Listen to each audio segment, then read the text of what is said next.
Hello दोस्तों, नमस्कार। आज मैं आपको अभी जो सेटअप एग्ज़ाम हो रहा है, मैं आपको कुछ वीवीआई क्वेश्चन साइंस का कराने जा रहा हूं, जो कि एग्ज़ाम में 100% मिलने का चांस है। तो चलिए मैं अभी आपको अब कराने जा रहा हूं वीवीआई क्वेश्चन। चलिए देखिए 1 नंबर क्वेश्चन क्या दिया गया है। तो देखिए 1 नंबर क्वेश्चन क्या है हम समझते हैं। तो देखिए क्या है 1 नंबर जो है 1 नंबर क्वेश्चन समझिए।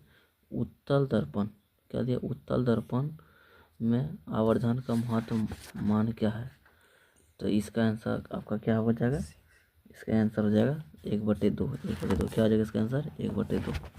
तो सीधा आप शॉर्टकट आंसर याद रखिएगा, इसका आंसर हो जाएगा 1/2। तो 1 नंबर का क्वेश्चन है उत्तल दर्पण में आवर्धन का महत्व मान कितना है 1/2। फिर दूसरा आप क्या देखिए, दूसरा देखते हैं आप। और दूसरा क्या क्वेश्चन है, चलिए आगे दूसरा क्वेश्चन आप समझते हैं।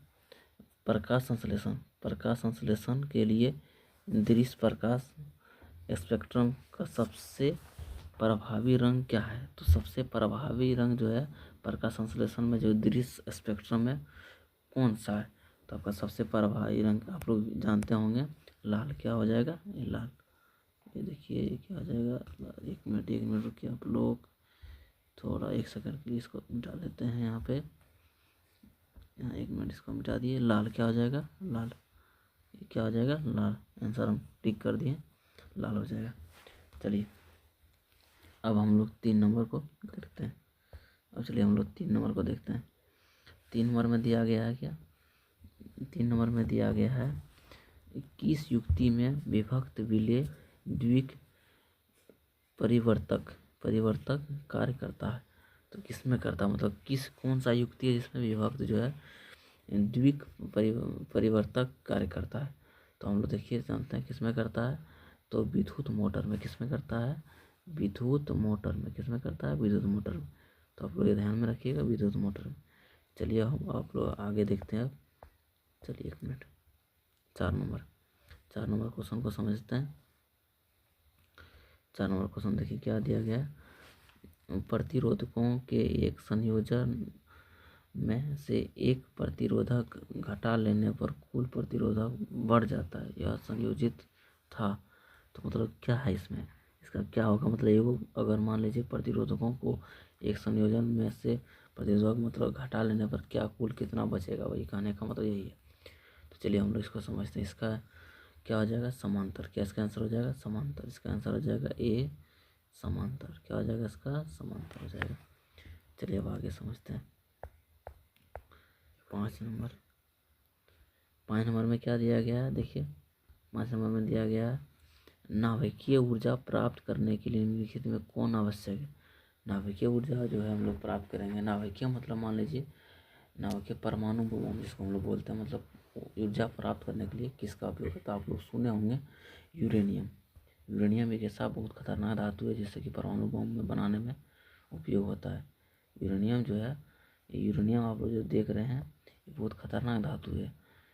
इसको जो है परमाणु बम बनाने में हम लोग उपयोग करते हैं। चलिए आगे अब 6 नंबर समझते हैं। निम्नलिखित में से किस लेंस को अपसारी लेंस कहते हैं। तो निम्नलिखित में से किस लेंस को हम लोग अपसारी लेंस कहते हैं। तो अवतल, इसका क्या हो जाएगा अवतल। या क्या हो जाएगा अवतल हो जाएगा। चलिए आगे समझते हैं।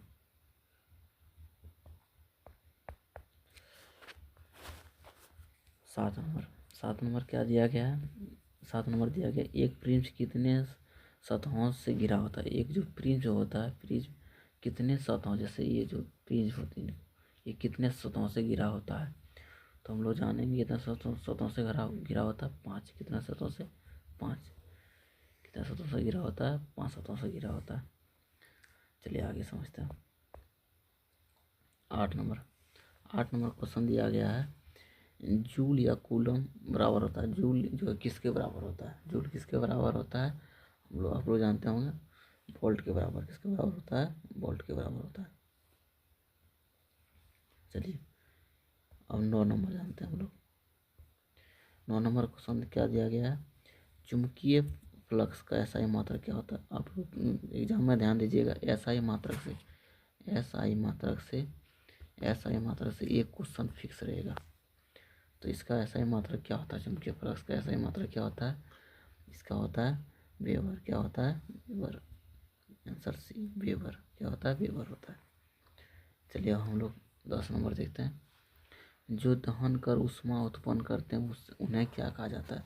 दहन का मतलब होता है जलना। क्या होता है? जलना। दहन में क्या होता है? जलना। जो ऊष्मा उत्पन्न करता है उनको हम लोग क्या कहते हैं? तो जो दहन कर ऊष्मा उत्पन्न करता है उसको हम लोग ईंधन क्या कहते हैं? ईंधन क्या कहते हैं? ईंधन कहते हैं। Answer B. तो इसी प्रकार से क्वेश्चन आते रहेगा, आप लोग ध्यान में देखिएगा। और अभी क्वेश्चन है, और आगे हम लोग क्वेश्चन करते हैं।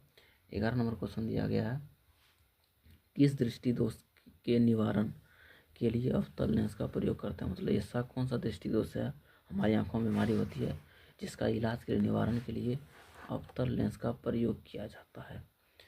तो हम लोग जानते हैं कौन सा दोष? निकट दृष्टि दोष। निकट दृष्टि दोष।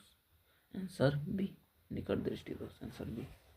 चलिए अब 12 नंबर हम लोग देखते हैं। दूरदृष्टि दोष वाले दूरदृष्टि वाले मनुष्य के चश्मे में होता है। जिसको दूरदृष्टि दोष हो जाता है उसके चश्मे मतलब कैसा होता है? अवतल होता है, अवतल लेंस, उत्तल लेंस या बेलनाकार लेंस कैसा होता है? तो हम लोग को पता है कैसा होता है। अब लोग बता सकते हैं, कमेंट में बताइएगा। इसका होता है उत्तल। कैसा होता है? उत्तल। उत्तल कैसा होता है? उत्तल होता है। इसका कैसा होता है? उत्तल होता है। तो हम लोग यहाँ इसको बी पे तारा लगा दिए, उत्तल होता है।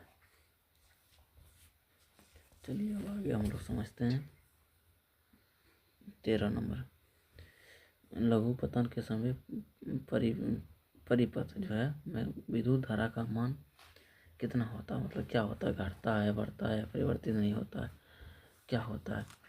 तो इसका जो है बहुत अधिक बढ़ जाता है। Answer C. इसका हो जाएगा बहुत अधिक जो है बढ़ जाता है। Answer C. चलिए हम लोग और क्वेश्चन देख लेते हैं, और 2 क्वेश्चन देख लेते हैं। 14-15। केगा नाभिकीय विद्युत संयंत्र किस राज्य में स्थित है? केगा जो है नाभिकीय विद्युत संयंत्र जो है, विद्युत ऊर्जा जो हम लोग बनाते हैं नाभिकीय ऊर्जा से, यूरेनियम से, वो कहाँ पे है?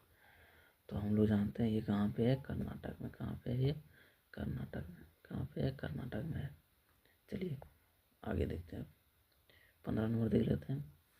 हजामत बनाने के लिए प्रयोग किया जाता है कौन सा दर्पण? हजामत मतलब जो हम लोग दाढ़ी बनाते हैं, जो नाई लोग जो होते हैं वो कौन सा मतलब दर्पण प्रयोग करते हैं बनाने में?